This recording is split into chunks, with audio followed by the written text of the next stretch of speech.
తన కోపమే తన శత్రువు అన్నారు పెద్దలు. ఆవేశానికి పోయి అవకాశాలు కోల్పోతే వచ్చిన ప్రమాదమేం లేదు, కానీ కోపం కారణంగా ఆరోగ్య నష్టం జరుగుతుందని, తీవ్రమైన వ్యాధుల బారిన పడే ప్రమాదం ఉందని వైద్యులు హెచ్చరిస్తున్నారు. చిన్న చిన్న విషయాలకు ఆగ్రహోదిక్తులు అవుతున్నారంటే మీ ఆరోగ్యాన్ని చేజేతులా పాడు చేసుకుంటున్నారని గమనించాలి.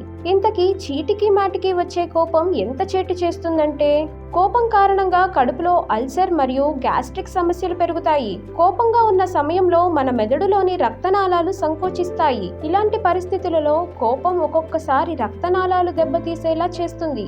విపరీతమైన కోపం వల్ల రోగనిరోధక శక్తి తగ్గుతుంది. దాని కారణంగా అనేక ఇన్ఫెక్షన్లు తలెత్తే ప్రమాదం ఉంది. అధిక కోపం వల్ల గుండెపోటు వచ్చే ప్రమాదం పెరుగుతుంది. మితిమీరిన కోపం తెచ్చుకోవటం ఒక్కొక్కసారి ప్రాణాంతకంగా మారుతుంది. కోపం వల్ల తలనొప్పి మరియు నిద్రలేమి సమస్యలు పెరుగుతాయి. మానసిక ప్రశాంతత దెబ్బతింటుంది. ఒక్కొక్కసారి విపరీతమైన కోపం వల్ల బ్రెయిన్ స్ట్రోక్, పక్షవాతం వంటి సమస్యల ముప్పు పెరుగుతుంది. చాలా కోపంగా ఉండే వ్యక్తుల్లో కూడా మధుమేహం వచ్చే ప్రమాదం ఎక్కువ. అంతేకాదు చర్మ సంబంధిత సమస్యలు, సోరియాసిస్ మరియు ఎగ్జిమా వచ్చే అవకాశం ఉంది. అందుకే కోపాన్ని జయించి తన శాంతమే తనకు రక్ష సూత్రాన్ని వంట పట్టించుకోవటం అవసరం.